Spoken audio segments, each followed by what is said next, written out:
Good morning, children. Today our lesson is New Kings and Kingdoms. In our country, after 7th century, many new dynasties are came. By the 7th century, many landlords and warrior chiefs are there in our country. These existing kings often acknowledged them as their subordinates or the Samantas. By the 7th century, there were many influential landlords or the warrior chiefs are there in different parts of our subcontinent. Existing kings often acknowledged them as their subordinate. As their subordinate are the Samantas. They were expected to bring gifts for their kings. They were expected to bring gifts for their kings or their overlords and to be presented at their courts. To be presented at their courts and to provide them with military support. As their Samantas gained power and wealth, they declared themselves as a Mahasamanta. They declared themselves as a Mahasamanta and Mahamandaleshwara. Like that, they are declared themselves as a Samantas. Sometimes they asserted their independence. Sometimes they are declared their independence from their overlords. Like one such instance was occurred in the Deccan. Initially, the Rashtrakutas. Like this case was happened in the Rashtrakutas in the Deccan. Initially, first the Rashtrakutas was subordinate to the Chalukyas of Karnataka. Rashtrakutas are first subordinates of Chalukyas of Karnataka in the mid-8th century. In mid-8th century, Dandidurga, a Rashtrakuta chief, defeated his Chalukyas king and declared himself as a king. He performed one of the ritual called Hiranyagarbha. Hiranyagarbha means the golden womb. Why he do this Hiranyagarbha? One of the ritual, like one of the yajna. He performed one of the yajna. That yajna is called Hiranyagarbha. And he do this one because he was thought to lead the rebirth. It was thought to lead to the rebirth of the sacrificer as a Kshatriya. To do after this yajna, he become one of the Kshatriya. Before he is not the Kshatriya.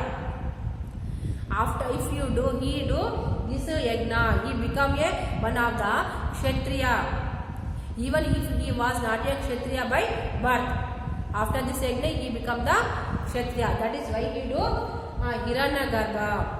Okay, like that in other cases, some men from enterprising families used their military skills to carve out the kingdoms. Like that, for instance, the Kadamba Mayura Sharman and the Gurjara Pradihara Harichandra. These were the Brahmins. These are the Brahmins. These members gave up their traditional professions and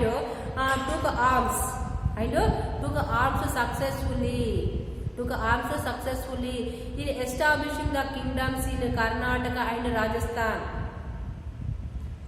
First, this Kadamba Mayura Sharman. He belongs to Rajasthan. He is not by birth, he is not a Kshatriya, he is not a king's family. but he was the Brahmins. Also, he gave up his traditional profession and he took the arms and he established kingdom. Okay, like that. Next another one. Kadamba Mayura Sharman. He belongs to Karnataka. Next Gurjara Pratihar. He belongs to Rajasthan. Okay, they gave up their traditional professions, took arms and established kingdom successfully. Next under the Prashasti. Okay, Prashasti. The invocation part of the inscription.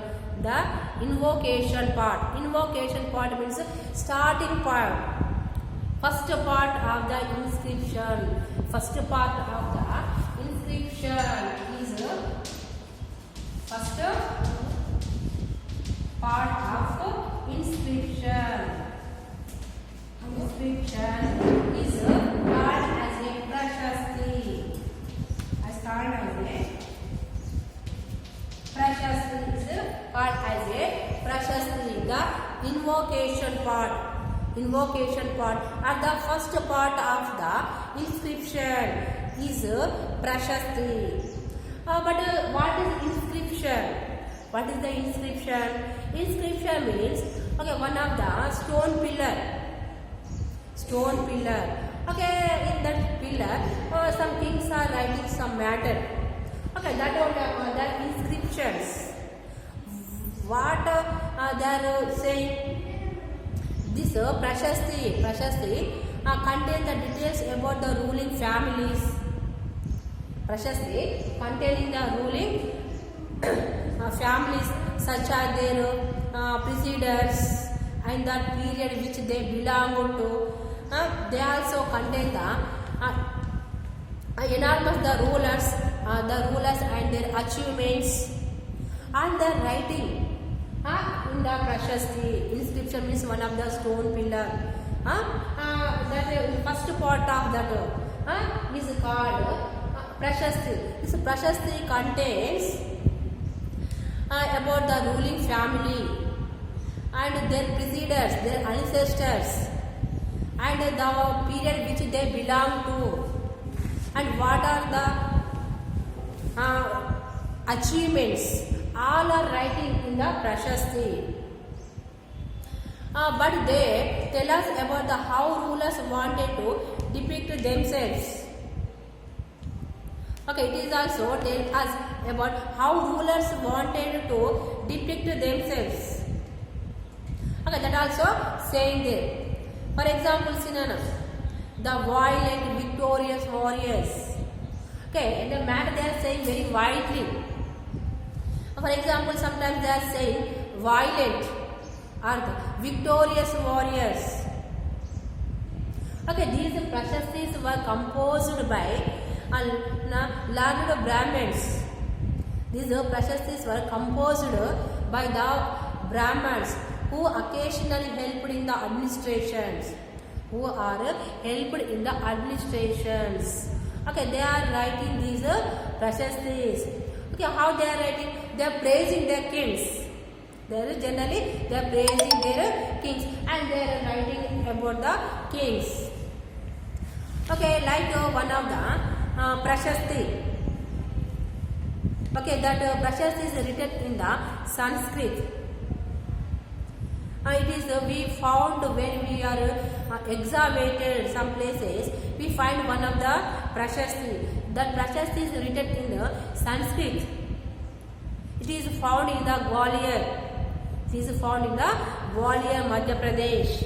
It describes the exploits of the Nagabhatta. It is saying about the Nagabhatta. The Prashasti.